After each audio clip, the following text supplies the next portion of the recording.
In this video, I will show you how to install WordPress from your hosting website. If you find this video helpful, a like and subscribe would mean a lot. Alright, let's dive in. Now make sure you are on the home page. Okay. Now here under hosting, just click on manage. In here, click over here on website on the left side. Okay. And click on auto installer. Okay, here you can see there are two WordPress websites.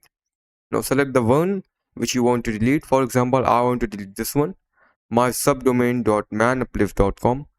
Just click on this three dots, click on delete, check all these boxes and just click on delete and your WordPress website will be deleted. That's it for the video. That's how you can delete WordPress from your hosting a website. Thanks for watching.